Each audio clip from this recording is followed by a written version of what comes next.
periods where people are saying, we got to reassess who really are the winners, who are not the winners. The Broadcom numbers on Friday, they were astounding. The gain that we had made people think, well, wait a second, maybe Broadcom's the right one. Now, it was more the outlook, Jim, wasn't it? It wasn't the numbers themselves. Oh, no, the outlook was amazing. Talking about 2027, though. Well, that's a long-term view because they have a clear window.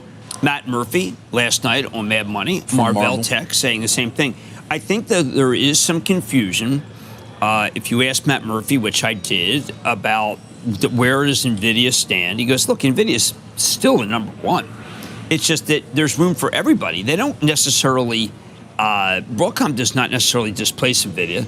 Broadcom is part of NVIDIA, so is Marvell. It depends on who you're using. Marvell is Amazon Web Services.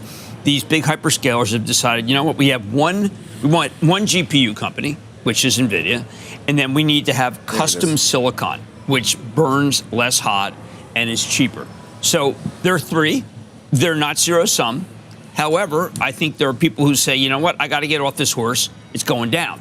There is not much more to it, David. No, you have to wait Jim, till GTC. I had similar conversations this morning. In fact, not a zero-sum game. Look at that. I did not speak to his. No, we did not talk. I don't even. We make sure not to talk to the same. No, people. we actually do. I had no idea. Wow, that's pretty impressive. Can I show you mine? And the whole idea again is the capex is going up across the board, and continues to from the hyperscalers. Obviously, the numbers we've discussed are astonishing. Billions upon billions. Hundreds of billions, really, and that won't change as well. So why is NVIDIA no longer? I don't know. It's hard to say no longer. Okay, why? Look, NVIDIA is up huge. All right. Right, it's up huge. It's had an incredible year. It's flat for 6 months. Do you wait until they really start shipping Blackwell in earnest? So I think you wait till. Look, I know no one's going to want to hear this, and I love the stock, but the next big data point is going to be in the third week of March, when Jensen Huang, the CEO, has his GTC conference, and talks about new reasons, new things that are going on at NVIDIA, what it means to have video going on, because I think video is big. Now, do I think it's going to go through to 100? I don't think so. But look, this is one of the great wins of all time, and I think that people just say, you know what? I'm on the wrong horse, Carl. I got to be on Broadcom. And they don't think that maybe it's a field bet, that Broadcom, Marvell Tech, and NVIDIA are all good because of the demand. We forget the demand. Now, there's a lot of people thought that Amazon's got the But I think it's an important point you're making. One doesn't replace the other. Thank you, They work David. in tandem, essentially. I mean, the way that Broadcom chips have been described as sort of as the worker bee chips, that are good for certain things like that, right? I have the blocking and tackling bit. Yeah. So the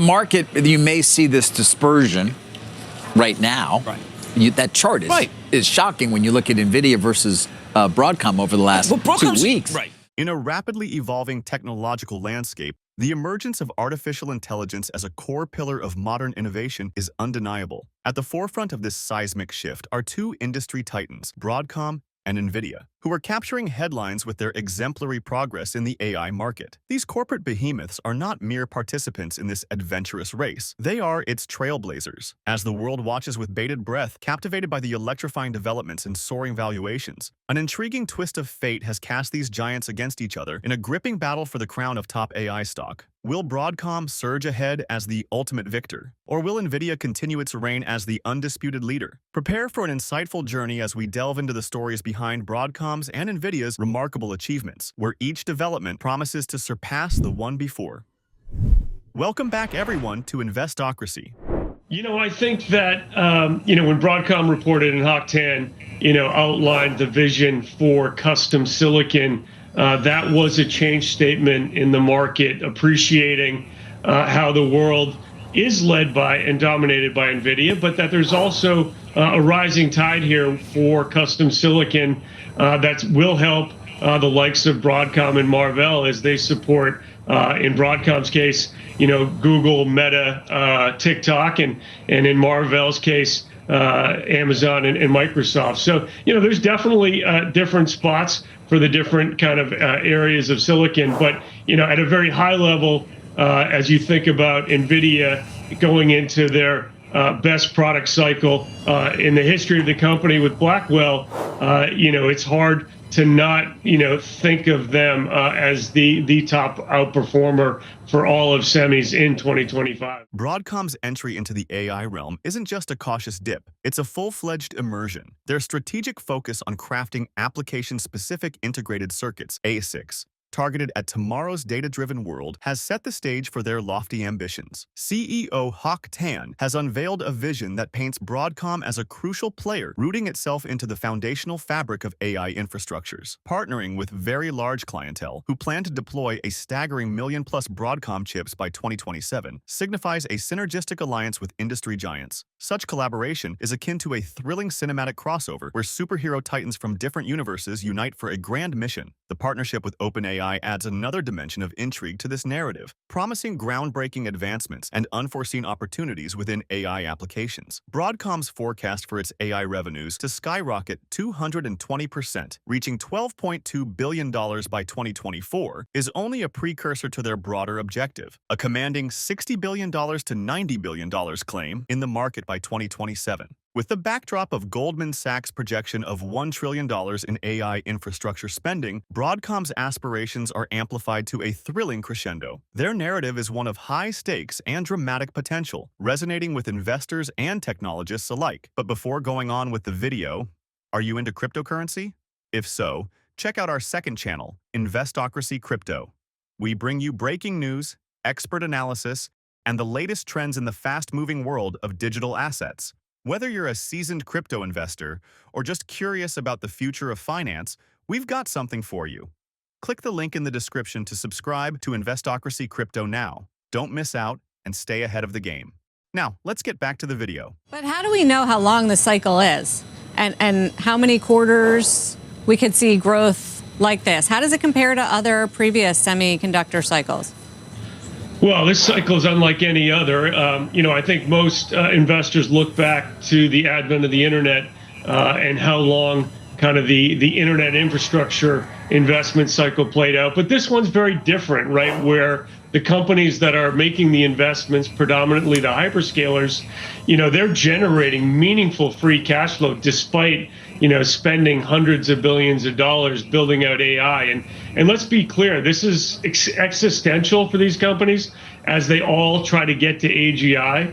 And so I think this is a multi-year investment cycle. And, just on Friday, OpenAI released O3. And this model is incredibly important in the sense of the improvements that they're making, the reasoning that they're using. So it's post-training reasoning, where the more compute you apply to the large language model, the better the outcome. And really the big takeaway is that it's driving even incrementally more compute requirements to get to AGI. So the short answer, I think investors are going to be surprised by the magnitude and duration of the investment in AI. And I absolutely believe that, if there is a pause for NVIDIA, the first we would see it would be 2027. And if I'm right with that assumption, then there's clear line of sight for growth for the top AI accelerator companies. So NVIDIA, Broadcom, Marvell, I would say the key arms dealers underneath that, whether it's TSMC or ARM or, semi-equipment players or test companies like Advantest and Teradyne. So I think this AI investment cycle really has legs. Meanwhile, in this riveting duel, NVIDIA wields its GPUs like the legendary Excalibur within the semiconductor cosmos, unassailably established with commanding shares in 70% to 95% of AI data centers. NVIDIA's challenge to competitors echoes a daring "catch me if you can." CFO Colette Kress captures the essence of this exhilarating race, where every customer is racing to be the first to harness NVIDIA's newly unveiled AI powerhouse, the captivating Blackwell chips. While some observers may harbor doubts, the narrative is loudly vindicated by NVIDIA's dramatic 94% surge in sales, now standing tall at $35.1 billion for the third quarter alone. Such figures are not merely numbers. They are testament to a monumental shift within an industry where bold proclamations meet compelling evidence. The breathtaking 112% spike in data center revenue, ascending to a remarkable $30.8 billion, further underscores NVIDIA's formidable formidable footprint in the AI market. Visionaries like CEO Jensen Huang are betting heavily on the future, predicting investments that could skyrocket to a staggering $2 trillion over the next 5 years. NVIDIA is not simply adding pages in the book of AI, it is authoring volumes, each filled with audacious steps and historical maneuvers. But before going any further, if you made it this far into the video, thank you. These videos take a lot of effort and time to make, so if you enjoyed them, please hit the like button and subscribe to the channel. This goes a long way in helping us grow. That said, back to the video. Today is a cluster that XAI is building that is only 100,000, going to 200,000, then maybe a million. And Broadcom is saying we will see multiple million unit accelerators. That suggests that the market for training could last much longer and be much bigger than we think over the next few years. So what you said makes sense, I think, for NVIDIA's prior generation product, but Blackwell, they have just started to ship. And that's why it's hard to see that being overstocked anytime soon. And it's back to the point I made before, that it's execution on Blackwell. The day they get Blackwell out and it is shipping without any hiccups to all these customers, I think interest will come back to NVIDIA just as quickly as it seems to have gone in the near term. Now, we got some leadership stocks that are being torn apart, the heaviest of which, of course, is NVIDIA, up 163% for the year, but down 22 points from its recent highs. Points, not percent. Gee willikers. What exactly is the matter with NVIDIA, down 8 out of the last 9 days? I think nothing. It remains the leader in the most important space of the entire market. It's riding a wave accurately depicted by a seasoned warrior, Matt Murphy, the CEO of Marvell Technology, who said something amazing on this show about the size of the AI opportunity just last night. Listen. We are in an unprecedented AI supercycle for AI as a service, but also for the silicon TAM underneath it. This is unbelievable. I've been doing this for 30 years. I've been through every major one of these cycles. PCs, smartphones, digital cameras, cloud computing, you name it. This one's bigger than all of them.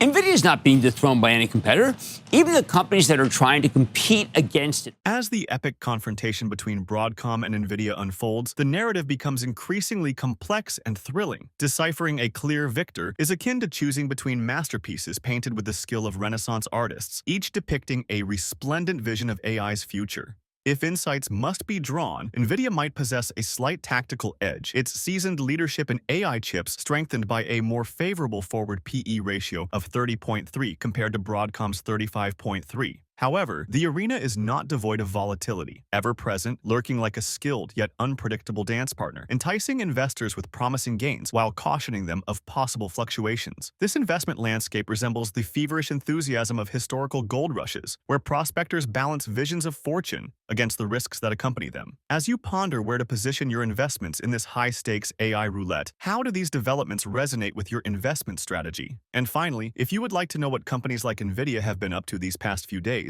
go ahead and click on the next video on your screen. See you there.